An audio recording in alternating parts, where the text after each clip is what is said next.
Greetings, beautiful people. I hope you are well as we've entered into a brand new year and looking into the past and reflecting into the past and looking into the possible futures that lie ahead of this year. And transitioning from 2024 to 2025, I know it can stir up some just terrible emotions, at least for me, and feeling that disappointment that you didn't really do as much. You didn't paint enough, you didn't write enough, you didn't do so much enough. It can stir up some emotions. And this video is just to tell you it's okay. It's okay. This year is a brand new year and it's coming with its own possibilities, its own ways of making your creative goals fulfilled and just looking into the possible ways of making everything work. I just want to talk a little bit about that, about acknowledging and reflecting about the past while still acknowledging the present moment and thinking about the possible ways of making your future better for yourselves.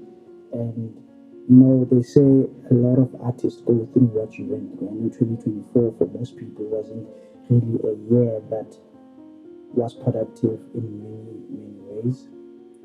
And so just having this moment to reflect about it will just allow you to actually find ways to push through and seeing the possibilities of what 2025 holds. And I think just recognizing that this year is actually where we can succeed in everything that we do. Because it's okay to fumble, to fall a little bit, but it's way better to get up and push what you always and have been wanting to do. 2024 for me was really the most difficult year for me. It was not cute in so many ways, however, it was really, really beautiful because I had people who loved me, who supported me, who was there for me, and it was just an amazing and roller coaster year for me. And the academic year was not academicing well, and finances, not financing, emotions, mental, physical, in all aspects and in all areas of my life it was just challenging. It was exhausting. It was bad. I published a book last year, the Black Gold Statistic Odyssey. It was a beautiful moment for me. I was so happy. I was just over the moon. I was proud of myself. But that highlight was short-lived. It was short-lived. It was bad. Financially so. I had a target and I didn't reach it. It made me feel so worthless. It made me feel so useless, and I wasn't happy. I wasn't really happy at all. And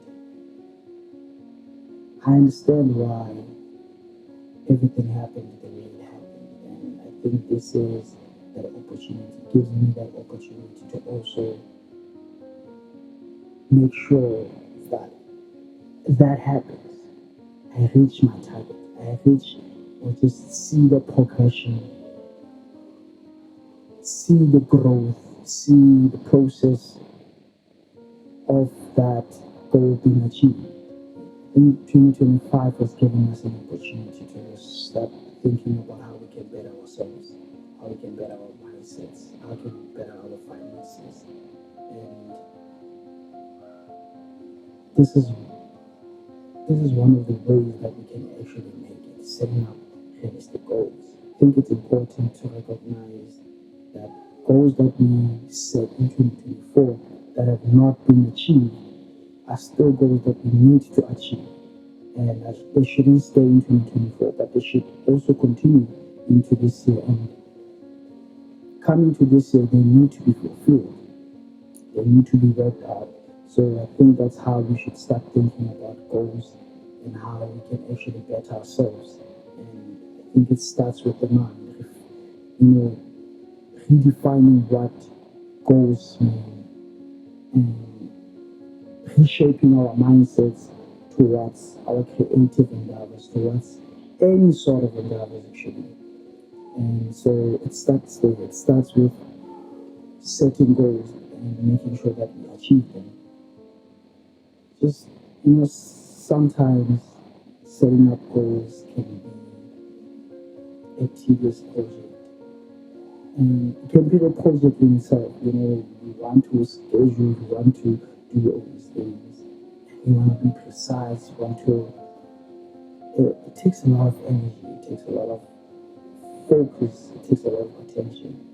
And so I think it's quite important as a creative that you maintain that level of inspiration in whatever that you do, because you don't want to feel like your creative work is a chore. You need to tackle it with more empathy, approach it with more care. And so with that you can be able to find a way to tackle it. And so I want to mention that journaling is one of the ways that you can properly do that, writing your thoughts, your emotions, and everything in between. However, there comes a crucial part in setting up goals and having goals that are not fulfilled. That sometimes we can beat ourselves up, we can be so cruel to ourselves that it actually makes us not be able to reach our goals or fulfill them in that regard. So I think it's quite important that we are kinder to ourselves. I think being kind to yourself can serve you so much, and it can help you to be more positive, be more bold and brave in terms of approaching your circles and your dreams and any sort of thing that you're taking in life, your challenges whatsoever. So I think it's quite important that it's quite important that we maintain kindness to ourselves and compassion and be more gentle and be more loving to ourselves. Because sometimes we can forget that we are humans and we make mistakes and we have a lot of things that go on in our minds, in our lives. So yeah, be kind to yourself. One of the ways of making sure that 2025 you are able to reach all your artistic goals, all your goals, and paint more, write more, make music more, and do any other thing more, is that prioritizing your craft is an important aspect to that. Just making sure that whatever that you do, you put your creative work first, and you just set a goal, making sure that at this time I'm working, I'm grinding, I'm shooting content, I'm writing scripts, I'm writing my blog, I'm writing all these things, making sure that you set a designated time for whatever creative endeavor you do. Yeah. So I think it's quite important that you prioritize each and every creative work that you do. As long as it's that important to you and you wanna work on it, I think it's really important that you do it. And with that, it comes with you creating habits around it, or creating habits that you making sure that okay, I want to make sure that I write a blog or I write at least 200 words each day. If you're planning to write a book, you make sure that you do your research, you do your finding out, and you practice those things. If you want to write a book within 6 months, make sure that well, how long does it take to do that? So you incorporate that into your daily habits. You make sure that you work on your habits. You make sure that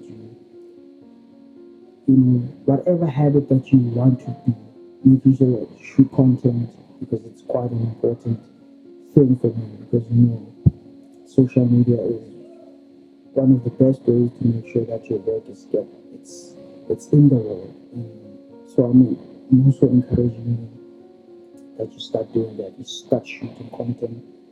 You start making content. You start planning around your content and prioritizing your content with that. So you just harnessing your creativity in every way possible. So my 2025, one of the goals that I have for 2025 is that I want to give myself or my creative work to God. And as an artist and as a creative, that's something I think it needs to happen because I'm a Christian and I want to be more in tune with my relationship with God. And with that, I wanted to give myself and my artistic practices to God.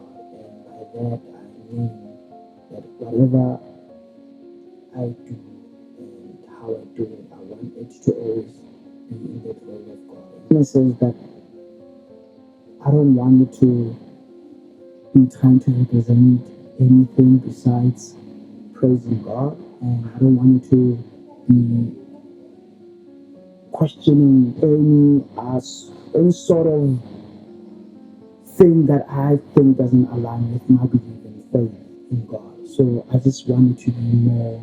I just want it to be more aligned with what God asks me to do and align it with His will and His purpose. And I'm urging also anyone who is a Christian who is an artist or a creative to start looking into that and exploring what it means to give your gifts and your artistic practices to God.